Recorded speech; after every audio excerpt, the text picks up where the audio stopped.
शुरू हुई वीर और पिन्नी की शादी की रस्में। सुगना निकली नेत्रा की कैद से बाहर। क्या होगा नेत्रा का सुगना को लेकर अगला कदम? स्टार भारत के शो शैतानी रस्में के अपकमिंग एपिसोड में दर्शक देखने वाले हैं कि पिन्नी अब वीर से शादी के लिए हाँ करने वाली है। दरअसल पिन्नी को एक और संकेत मिलता है जिसके बाद वो निश्चिंत हो जाती है कि उसे वीर से शादी करनी ही चाहिए। दरअसल जहाँ नेत्रा इस बात को लेकर काफी चिंतित होती है कि आखिरकार वो पिन्नी को शादी के लिए कैसे मनाए, तो जल्द ही दर्शक देखेंगे पिन्नी को एक कुरियर वाला डिलीवरी देने के लिए आता है, जिसके बाद पिन्नी के पास वही नोट वापस से आ जाता है जिस पर उसने वीर का नाम लिखा रहता था। और ये सब कुछ नेत्रा कर रही है। और जैसे ही पिन्नी को वो नोट मिलता है, पिन्नी इस बात को लेकर बिल्कुल श्योर हो जाती है कि उसे वीर से शादी करनी ही चाहिए और वो भागकर अपने कमरे में चली जाती है। विक्रम दोनों ही पिन्नी के लिए परेशान हो जाते हैं। पिन्नी के कमरे में जाकर वीर उससे पूछने ही वाला होता है। वो अपनी माँ से बात कर रही होती है कि आखिरकार क्या वो किसी मुसीबत में है। अगर वो किसी मुसीबत में है तो वो उसकी रक्षा करने के लिए जरूर आएगा। तो पिन्नी कहती है कि वो खुद को इतनी इंपॉर्टेंस क्यों दे रहा है। वो कहता है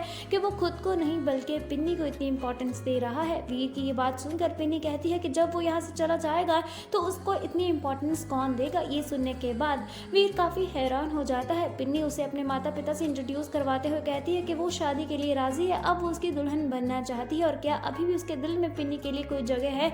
तो वीर ये जानकर काफी खुश हो जाता है और कहता है उसका तो जन्म ही पिन्नी के लिए हुआ है। वो पिन्नी के माता पिता निक्की और पीयूष को धन्यवाद देता है और कहता है वो हमेशा पिन्नी को खुश रखेगा। और यही खुशखबरी अब जल्द ही सुमित्रा और विक्रम को मिलती हुई भी नजर आएगी। वहीं दूसरी ओर दर्शक देखने वाले हैं कि जल्द ही अब नेत्रा इन बातों को लेकर काफी ज्यादा एक्साइटेड होकर उनकी शादी जल्द से जल्द करवाने की बात भी रख देगी। और वहीं दूसरी ओर सुगना अब पिन्नी को बचाने के लिए नेत्रा की कैद से भाग चुकी है। देखना काफी ज्यादा इंटरेस्टिंग होगा कि क्या वो पिन्नी को बचा पाएगी, क्या वो नेत्रा का सच सुमित्रा और विक्रम को बता पाएगी। आपको क्या लगता है? अपनी राय हमें कमेंट करके जरूर बताएं। टेलीविजन की दुनिया की लेटेस्ट अपडेट्स जानने के लिए सब्सक्राइब करें टेली टॉप अपडेट्स 2.0 को और वीडियोस को लाइक करना बिल्कुल ना भूलें।